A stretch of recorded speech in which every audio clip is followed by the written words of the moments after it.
fille la cité d'exaucement. Beaucoup ko edenga to yamba papa.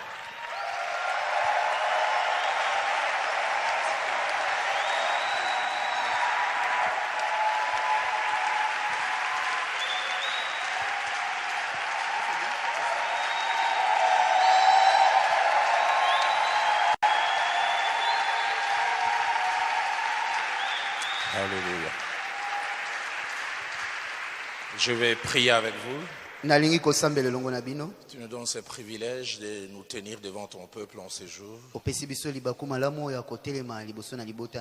prenons cela comme une responsabilité.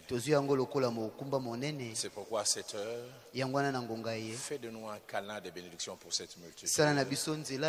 Pour ta gloire et pour notre édification. Au nom de Jésus. Amen. Amen. Que Dieu soit béni. Mon épouse et moi rendons grâce à Dieu qui permet que nous soyons avec vous cette fin de matinée. Je voudrais que vous puissiez m'aider à l'accueillir aussi. Maman vient de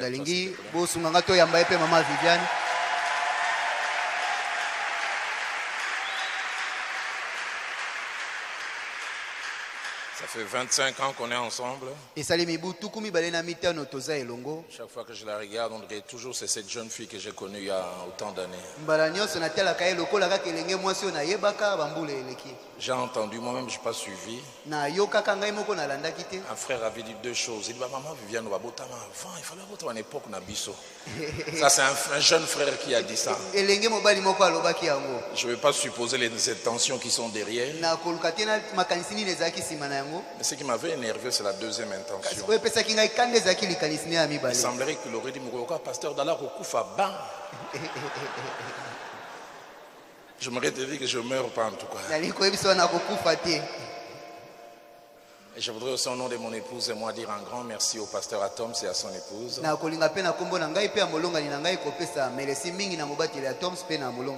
Pour l'invitation. Considérons chacune invitation comme une appréciation. Répondre à l'appel de Dieu. C'était les thèmes que nous avons commencé à aborder depuis dimanche passé.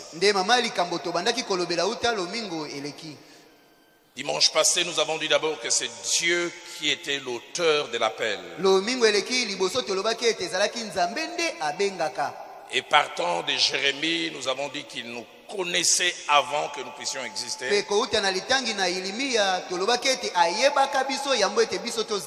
Il nous a consacrés avant même.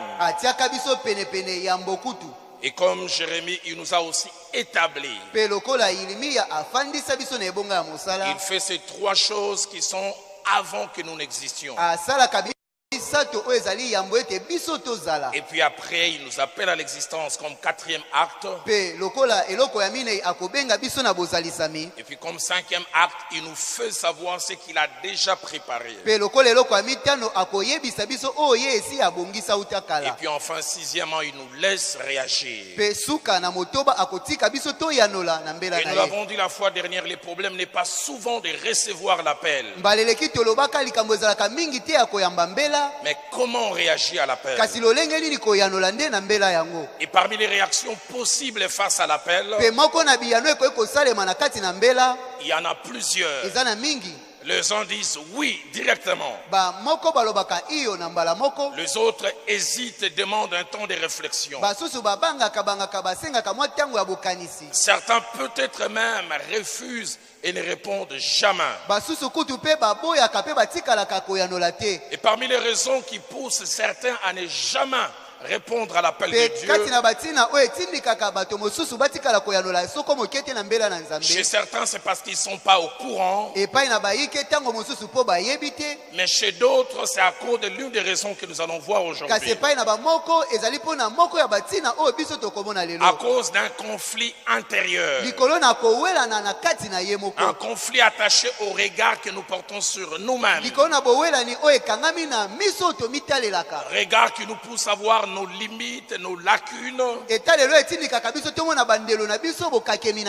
nos incompétences, et des fois des incompétences réelles, mais que des fois nous grossissons trop, ou alors que c'est le diable qui les grossit, et même des fois des incompétences imaginaires qui ne sont que les fruits de notre imagination. Alors lors de cette deuxième séance, alors que nous voulons parler de répondre à l'appel, nous allons avoir comme sous-thème, toujours dans ces grands thèmes, Moïse, une grande destinée qui a failli rater. Moïse, une grande destinée qui a failli rater. Lisez avec moi Exode au chapitre 4. Nous lisons d'abord le verset 1er, puis le verset 10 à 17. Nous le lirons avec mon frère.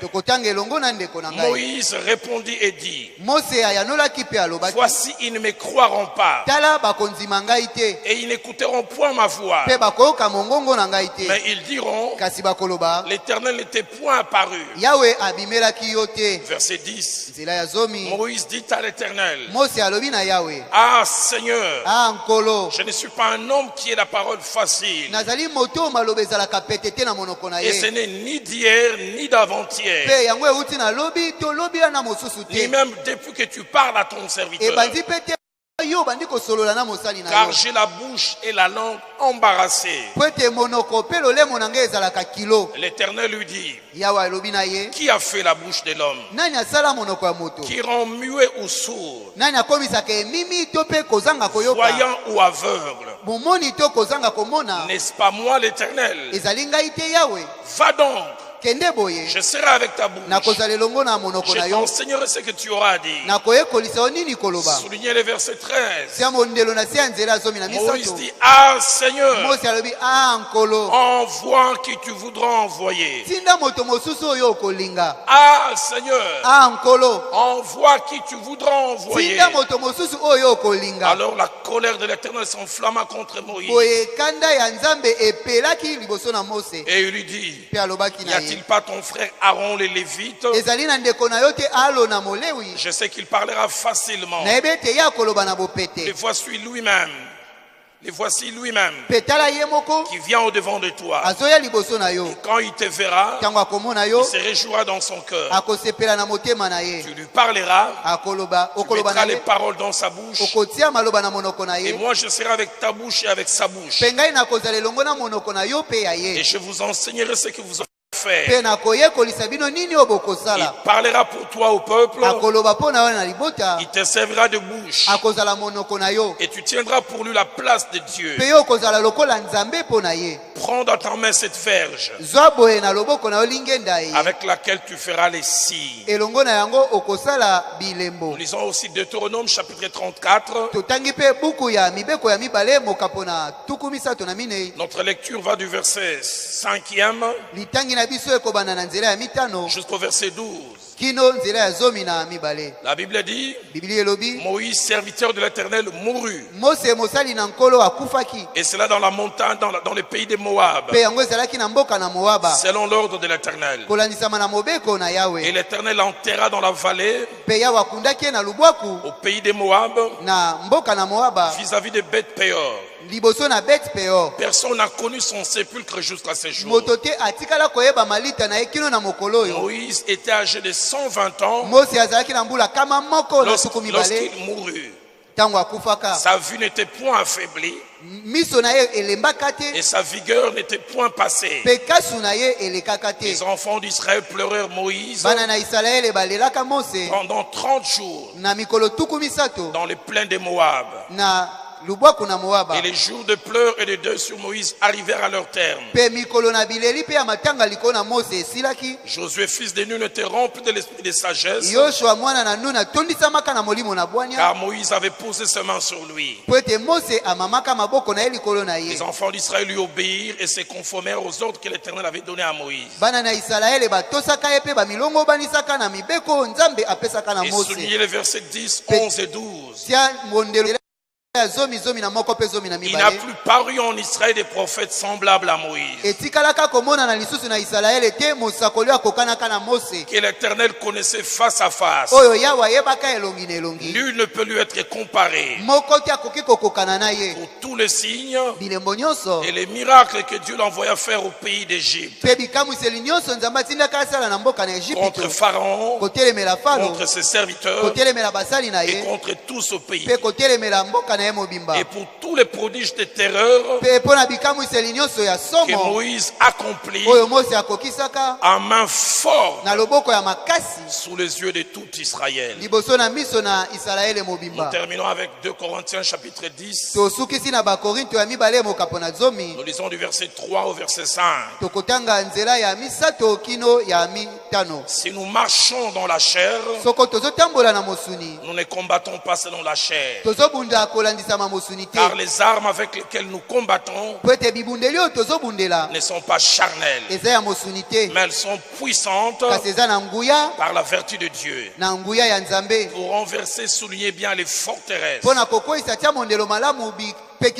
Nous renversons les raisonnements et toute hauteur qui s'élève contre la connaissance de Dieu. Et nous amenons toute pensée captive à l'obéissance de Christ. Répondre à l'appel de Dieu. Mais nous voulons parler de Moïse, une grande destinée qui a failli ne pas exister. Il est étonnant en lisant les 2 premiers passages de découvrir la raison qui a failli faire que Moïse, cette grande destinée, n'existe pas. Cette raison qui part d'une réalité spirituelle invisible à l'œil, mais qui fait des grands dégâts.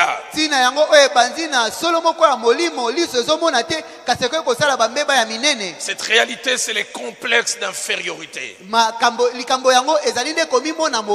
Les complexes d'infériorité à 4 caractéristiques. La première, il a un palmarès éloquent et rempli. Et dans son palmarès, il a fait avorter plusieurs destinées. J'ai pris que tu ne puisses pas rallonger la liste du complexe d'infériorité dans l'avortement des destinées.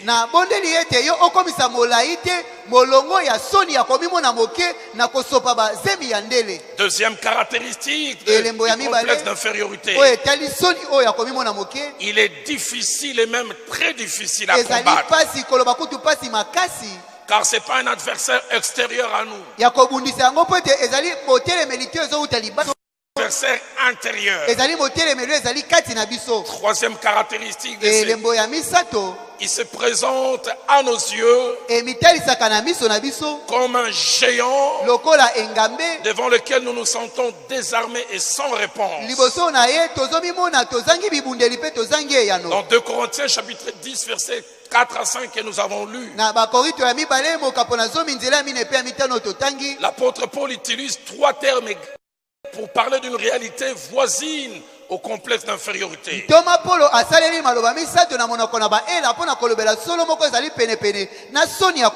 Mais il parle aussi de 2 manières avec lesquelles nous devons les traiter. Il appelle cela les raisonnements. Les raisonnements en grec veut dire les idées reçues. La version parole de vie dit les façons de penser qui sont fausses mais qu'on nous a imposées.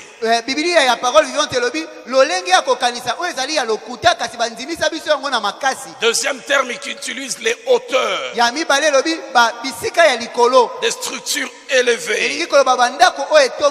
Les mots en grec veulent dire des murailles ou des barrières. Il y a des gens qui ont des hauteurs devant lesquelles ils se tiennent. Le troisième terme qu'il utilise, les forteresses. C'est-à-dire ceux qui enferment ou ceux qui rendent esclaves. Mais j'aime deux choses que l'apôtre Paul mentionne. Il montre que raisonnement, hauteur et forteresse, on ne les combat pas charnellement. On les combat spirituellement. La deuxième chose que j'aime, il dit on les renverse. J'ai pris que ces enseignements détruisent ces forteresses qui ont toi. J'ai pris que ces hauteurs que soit toi-même que tu as créées ou qu'on t'a imposé puissent être renversées au nom de Jésus.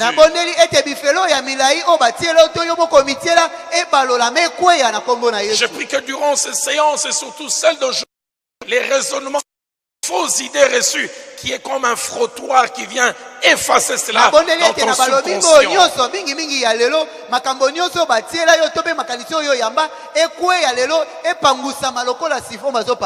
Les deux premiers textes que nous avons lus, Exode 4, 10 à 17 et Deutéronome 34, 5 à 12,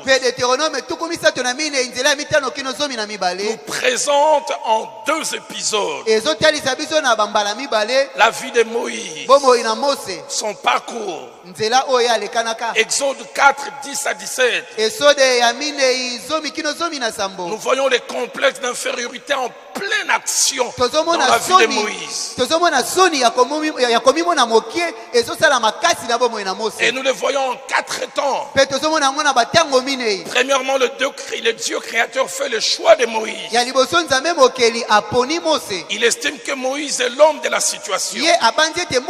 Il a fait des prodiges de terreur qu'il a accompli à main forte. Qu'il y a des choses que Dieu veut que nous fassions et que nous ne faisons pas souvent à cause de ces géants appelés complexe d'infériorité. J'aimerais en une dizaine de points nous faire savoir c'est quoi les complexes d'infériorité, comment ils fonctionnent, quelles sont les choses attachées à ces géants. Première chose que je vous prie de noter, les complexes d'infériorité, qu'on appelle aussi sentiment d'infériorité, est un sentiment attaché à la perception que nous avons de nous-mêmes. Perception souvent négative qui nous pousse à nous voir et à nous croire inférieurs aux autres. À nous voir et à nous croire inférieurs aux autres. Et ce sentiment habite la partie la plus importante de notre être. Notre cœur ou notre subconscient. Dans Proverbe chapitre 4, au verset 23, les sages disent garde ton cœur plus que tout, car de lui vient les sources de la vie. Celui qui loge les complexes d'infériorité dans son cœur ou dans son subconscient détruit sa vie.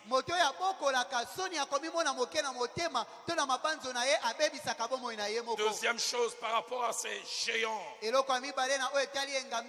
c'est un sentiment très destructeur. très destructeur. Mais il tire sa source de deux fondements. Première source, de la comparaison. Comparaison par rapport aux autres. Et deuxième source, des complexes d'infériorité. Ce sont des idéaux prônés par la société. La société est une grande usine de fabrication de complexes.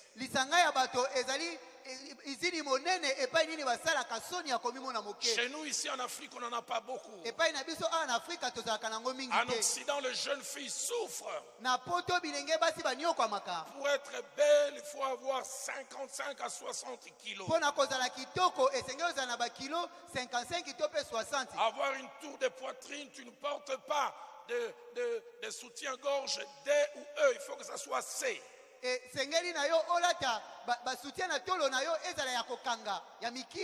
Tu dois avoir des traits comme ça. Et toutes celles et tout n'est pas comme toutes celles qui n'est pas comme ça se sont diminuées.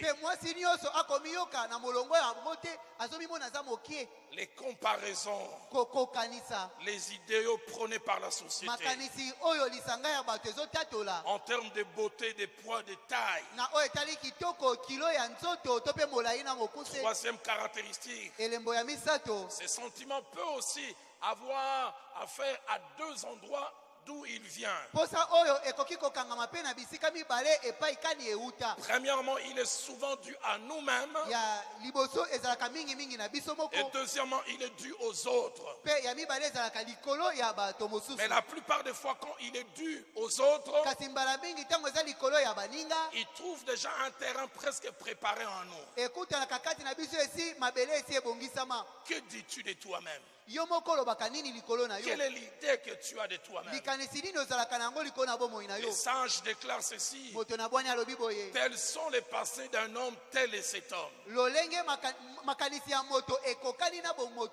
Celui qui n'est pas bien en lui fait des projections chez les autres. Nombre chapitre 13 au verset 33. Moïse a envoyé des espions qui sont allés.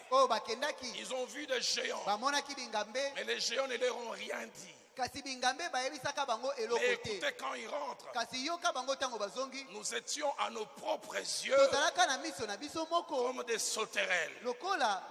Mais ils ajoutent aussi à leurs yeux. Est-ce qu'ils vous ont dit ça? Ce sont des projections. Les complexes, quand ça vous envahit, vous commencez à les voir chez les autres. Et une jeune fille me disait: pasteur, moi je n'ai pas de jambes, j'ai des jambettes, elles sont tellement petites.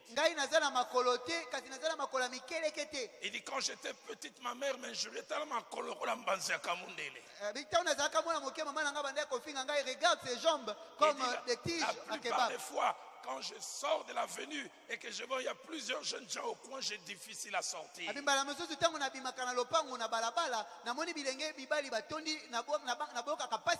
Et s'il m'arrive de sortir, quand je les dépasse, je les entends rire derrière. Peut-être ils rigolent du match Real Barça. Il dit, dans ma tête, je dis: c'est sûr. Dans ma tête, je dis, ils sont en train de se moquer de mes jambes. Que des gens qui souffrent à cause des idées qu'elles se font d'elles-mêmes. Nous étions à nos propres yeux et au leur comme des sauterelles. Quatrième caractéristique, en rapport avec les temps, ce sentiment peut avoir deux visages. Chez certains, il est sporadique et passager.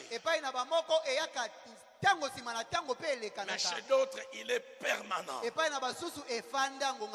Il s'est enraciné. Chez certains, ça part et ça revient. Il y a des moments où ils croient en eux-mêmes et des moments non. Mais chez d'autres, il est permanent. Il n'est pas locataire, il est propriétaire. Cinquième caractéristique,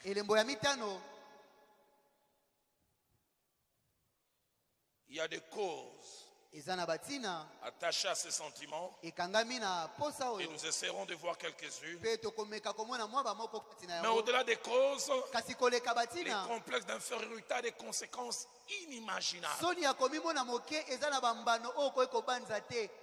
J'en fais ressortir. Les complexes d'infériorité créent les manques d'ambition.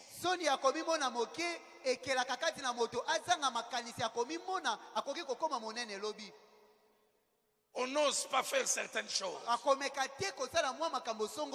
Deuxièmement, les complexes d'infériorité inhibent ou bloquent.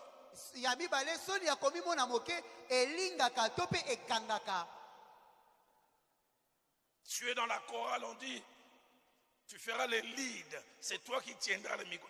Mbadi. Ozana lisanga bayembi bayebiso lelo yondo ko simbelo beli yondo ko yemba moto aliboso, tu te dis non, j'en suis pas capable, je ne suis pas à la hauteur. Inhibition, blocage. Troisième conséquence, les complexes d'infériorité amènent la peur de l'action. On a peur de l'action et surtout d'échouer et des conséquences quand on va échouer.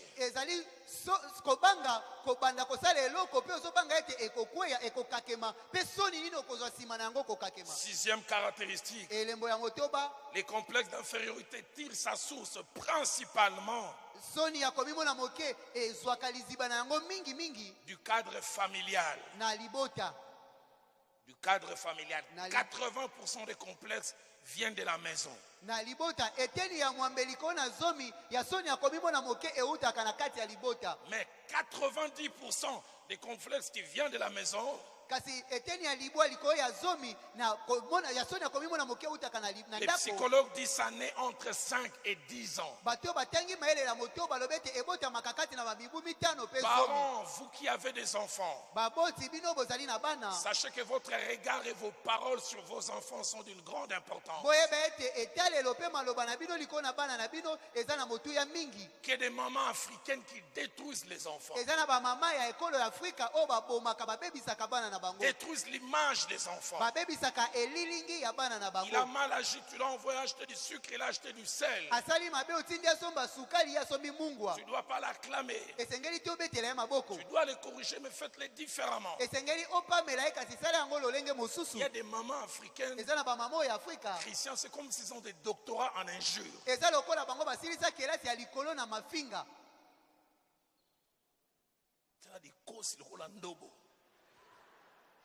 Regarde sa nuque comme la maison.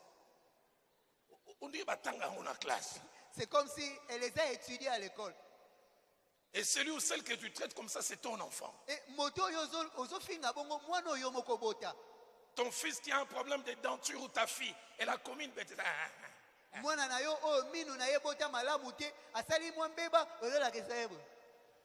J'ai entendu une maman qui appelait son fils de la pente. Son fils avait les jambes comme ça. Yo, de la pente. Qu'est-ce que cet enfant va penser? Je vis une autre maman en regardant sa fille. Elle dit, moi c'est qui tord le rôle. On a roboté moi dans ma belle rôle. Une maman. Une belle femme comme moi. Puis-je enfanter une fille moche comme toi? Toi-même tu lui dis qu'elle est vilaine. Et quand les gens de l'extérieur vont dire, elle ne fait que confirmer. Donne-nous des parents qui vont créer des champions. Amen. Donne-nous des parents qui vont créer des géants. C'est pas parce que tu habites comme moi les quartiers où j'ai grandi. La plupart des gens habitaient les bas Congo, presque tous les noms, c'est comme ça venait d'Engidinga, Leba, Engef. Masimanimba, Manianga, Kitolotolo, alors que Viviane a grandi à Orangerie. Orangerie, bananier. Yoga kuma balabala Orangerie. Biso de fana ki ngotolotolo. Balabala Sukambundu. Sukambundu.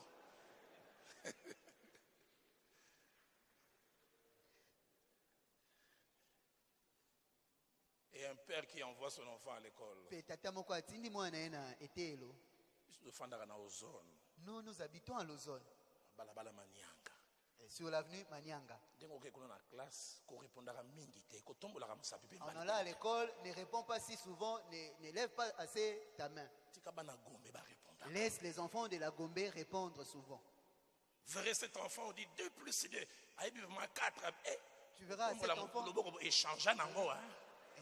Lui, il sait que c'est 4, mais il s'est dit peut-être que ça a changé, ça a évolué. Tellement on a semé des doutes. Dans leur tête, ceux qui peuvent réussir, ce sont les autres. Ceux qui peuvent accomplir les exploits, ce sont les autres. Moi, j'aimerais être un créateur de champions. Créateur de champions. 7e caractéristique. Si le complexe d'infériorité tire sa source principalement de l'enfance. Ma petite expérience m'a montré aussi que le mariage peut être source de complexes d'infériorité.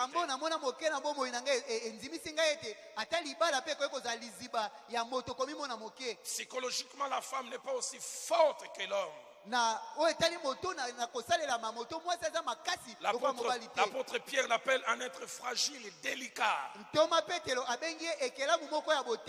Ça fait 25 ans que je suis marié. Je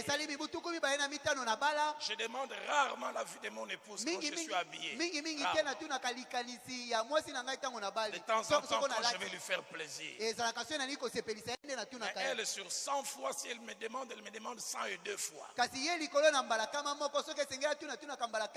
Et la plupart des fois en partant de la négation.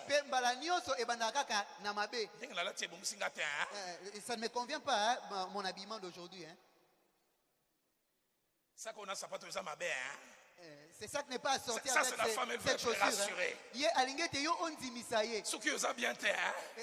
Cette coiffure n'est pas bonne. Hein? Un jour, je sortais du culte au début de Philadelphie. Un frère m'a dit, pasteur, qu'est-ce que tu es beau? J'ai dit merci pour le rappel, je le savais déjà. Mais merci pour les rappels. Que des femmes détruites. Les maris qui l'injurient, Zoba. Et l'autre, cette chose, je ne sais pas d'où est-ce que je t'ai ramassé. La femme qui arrive à prendre conscience, le seul domaine où je suis intéressante, c'est le sexe.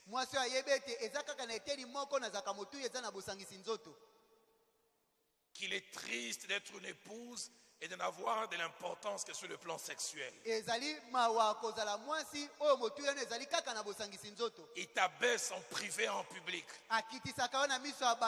Donne-nous des maris qui élèvent leurs femmes, qui font sortir le meilleur qu'il y a en elles, qui font sortir la championne qui est cachée en elle. Jeune fille, si déjà dans les fiançailles tu trouves quelqu'un qui t'écrase, qui t'ignore, fais attention. Ne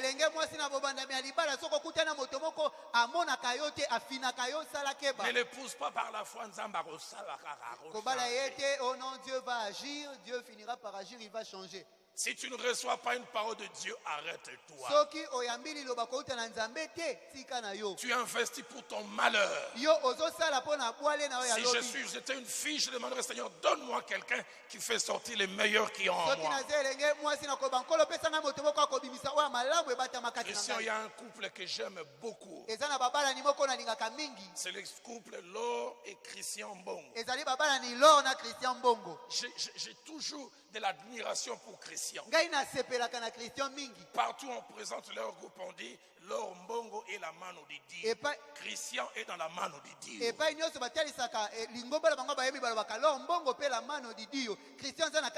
C'est lui le mari.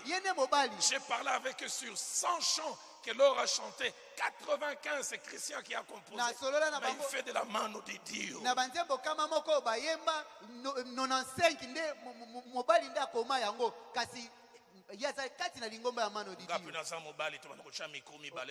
Moi aussi, je suis un homme, on va commencer à placer 2 micros devant. Christian reste dans le cœur. Parce qu'il sait que l'appel principal est chez sa femme. Et il ne sent pas, il se sent en la propulsant.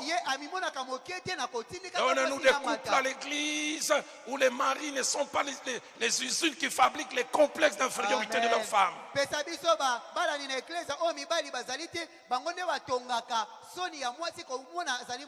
Huitième, ça va vous étonner, j'ai presque parlé. Sur 10 personnes qui sont complexées, 6 sont des femmes. Les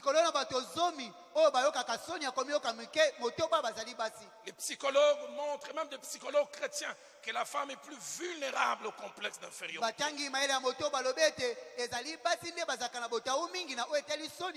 Vous n'avez aucune idée de toutes les choses qu'elle pense d'elle-même. Dixième chose, et je vais quasiment vers ma conclusion. Le complexe d'infériorité est différent de l'humilité. L'humilité est une chose positive. C'est le fait d'avoir une idée équilibrée de soi-même, qui n'est pas fait d'excès et de manque. Une idée équilibrée. Celui qui est humble, il est conscient de ses forces, mais il est aussi conscient de ses faiblesses. Mais par contre, les complexes d'infériorité négatifs, il nous envoie vers le bas. Il nous bloque. Il nous détruit. 11e caractéristique.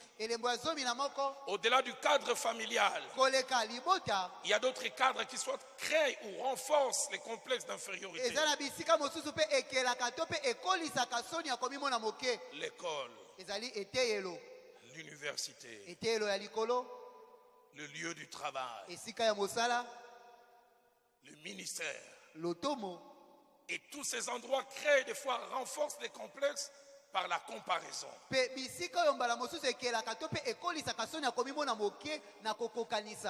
J'ai jamais oublié en 2009. Je suis invité par le pasteur Yvan Castelnau au mois de juillet. C'était pour que je puisse prêcher à la grande convention qu'ils avaient. J'avais préparé mon message en 8 points. Mais j'étais le 3e orateur. Le premier orateur qui monte, c'est Mathieu Ashimolo. Quand il prêche, j'ai dit, Coran ou Bible. Je me suis demandé, moi je lis le Coran ou la Bible. Il n'était pas profond, il était profondissime. 20 minutes après lui, c'est papa Mamadou Karambiri qui monte. Les combles, quand il donne les thèmes, je ne vois rien. Et puis il donne les textes que j'avais choisis. Et puis il dit, j'ai 8 points. Il touche les premiers points. Deuxième point, deuxième nangelongwe. Jusqu'à ce qu'il prend tous les 8 points. Tout ce que moi j'avais préparé, il en a parlé. Mais avec une profondeur que je n'avais pas. Tout mon quintandu d'engeba de l'info monté mambo m'a sobelé. C'en est fini pour moi. Celui qui était à mes côtés, Yvan Castelnau, il dit, Roland, tu seras à la hauteur de Matthieu et du vieux. Dans mon cœur, je voulais lui dire, Naza déjà à Rokufawa. Je suis déjà mort ici. Je voulais que la trompette sonne, que l'enlèvement ait lieu, que l'on parte. Et que je ne prêche pas. Et je me souviens avoir demandé est-ce que je peux aller au petit coin. Je suis allé aux toilettes, j'ai dit Kolo. Je dis Seigneur.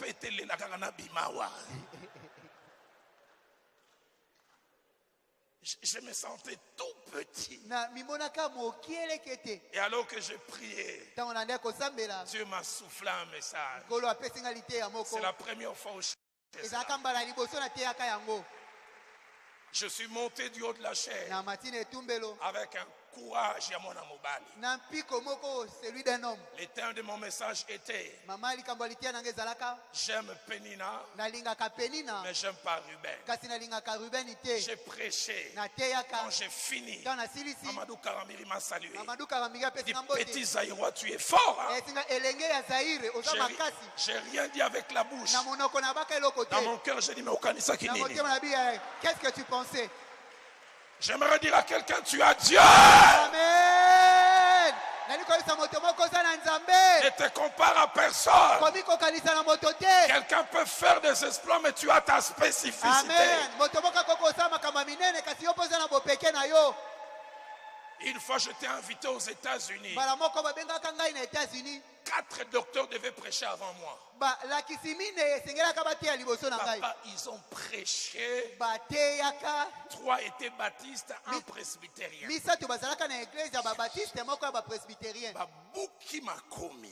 Ils ont décortiqué les Écritures. Profondeur. Mozindo.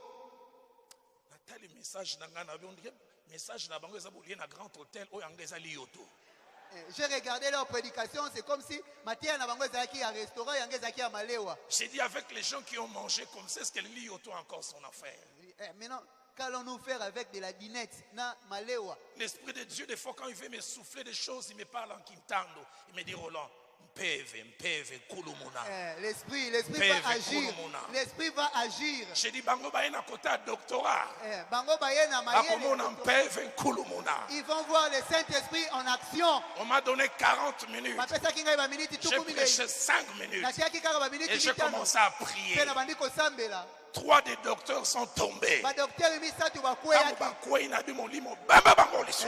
dis, esprit, projette-les encore par terre. Ceux qui bango bayena à gauche, yo yaka à droite. Moi je vais arriver à droite. Ils sont forts dans un domaine. Dieu t'a donné quelque chose que eux n'ont pas. J'entends la rage. Aide-moi à dire à ton voisin dans un saumon.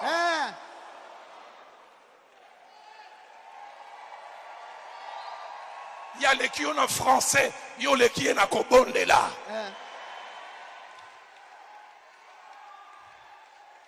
J'aimerais terminer ce jour en disant 2 dernières choses. On peut guérir des complexes d'infériorité. On peut guérir. On peut guérir. Et pour être guéri, 2 conditions. Être conscient qu'il habite en nous. Être conscient qu'il fait des dégâts en nous. Donne-moi en cette fin de matinée, quelqu'un quand je lancerai l'appel tout à l'heure n'aura pas peur, dit complexe d'infériorité est mon locataire.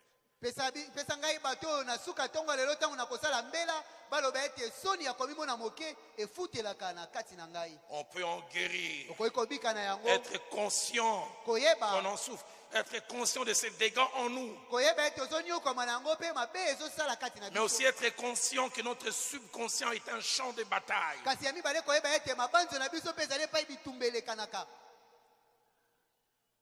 Dernière étape pour en guérir. Saisir la main de Dieu. Saisir la main de Dieu. En croyant ce qu'il dit de nous. J'aime quand la Bible dit le témoignage de l'Éternel est véritable. Il rend sage l'ignorant. Je prie que tu saches les vrais témoignages te concernant. C'est pas ce que ton cœur ou ton subconscient te dit. C'est pas ce que ton père ou ta mère te dit. C'est même pas ce que ton pasteur te dit.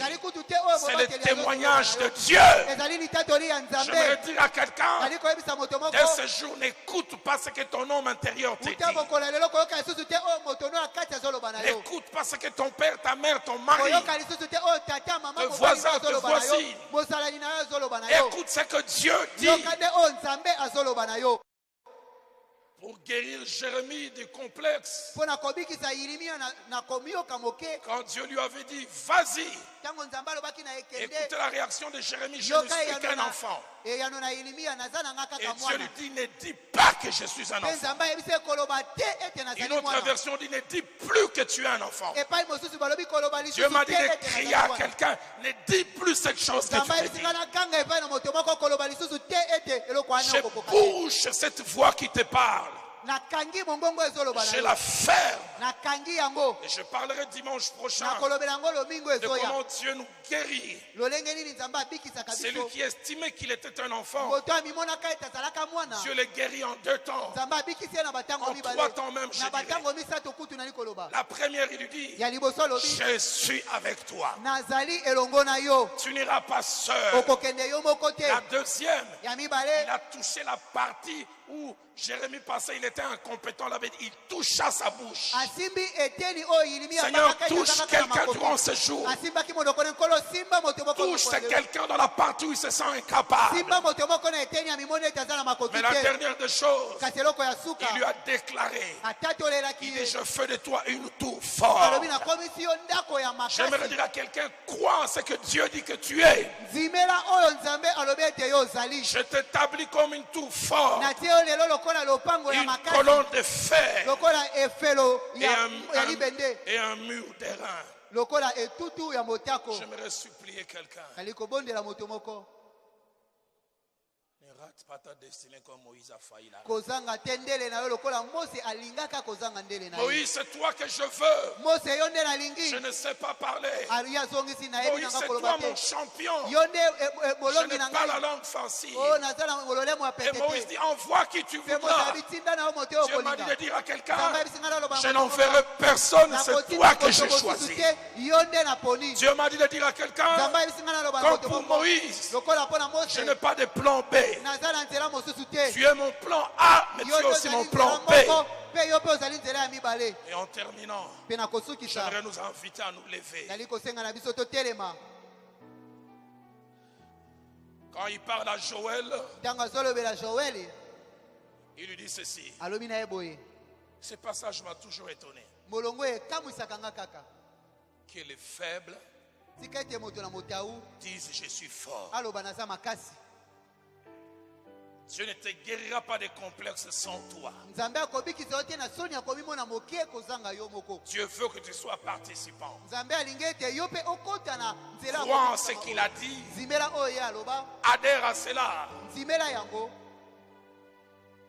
Je ne sais pas quel cantique va nous accompagner. Mais durant un temps, je voudrais que toi et moi nous passions quelques 3 minutes de déclaration. Commence à déclarer, je suis celui que Dieu dit que je suis. Non pas que mon subconscient me dit. J'aimerais dire à quelqu'un, ne te définis pas par rapport à tes échecs d'hier. C'est pas parce que tu as échoué hier que tu as un échec. Et tu échoueras. Laisse les gens te définir par rapport à ton passé. Mais Dieu veut prendre un nouveau départ avec toi. J'ai prié il y a 3 jours à Matadi. Dieu m'a dit, va leur dire à la cité d'exaucement, cet endroit est une usine de fabrication de champions. Cette église est une usine de fabrication de champions. Les jeunes gens, fils et garçons qui sortiront de là, bouleverseront le monde, marqueront l'histoire politique du pays, l'histoire de la territoriale de cette nation, les affaires de cette nation, dans plusieurs domaines. Il me l'a dit, il me l'a montré. Il a dit, Roland, de Moïse, il y en a plein. Ceux qui ne partiront pas sans marquer l'histoire, mais qui veulent se suicider à cause du regard qu'ils ont sur eux-mêmes, à cause du regard qu'on a sur eux.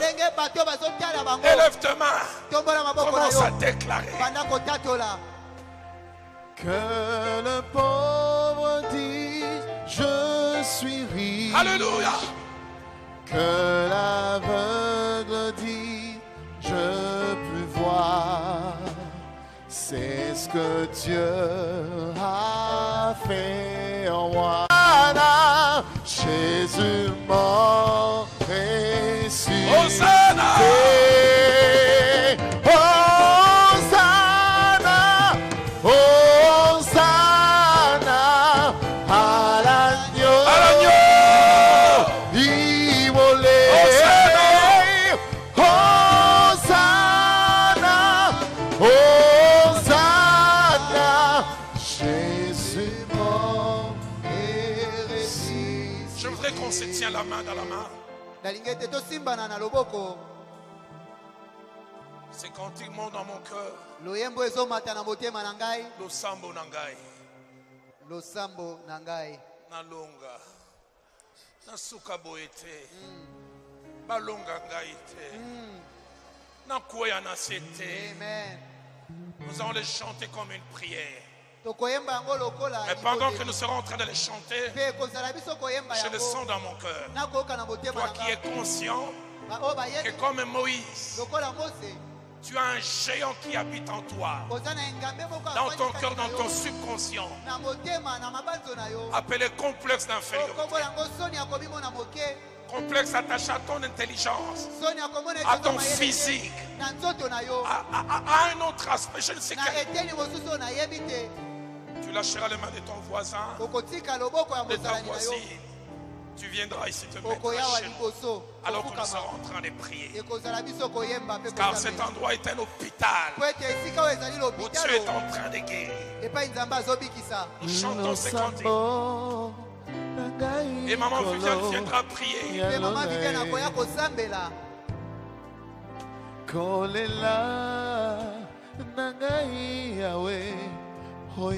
Et complexe tu as toi-même. Et complexe qu'on t'a imposé.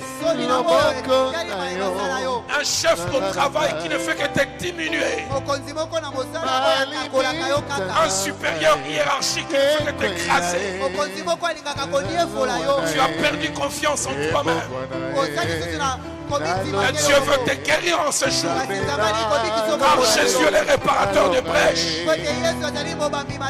Les parents t'ont écrasé.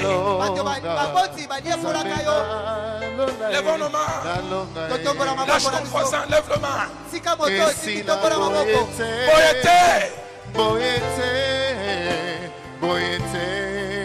Alléluia.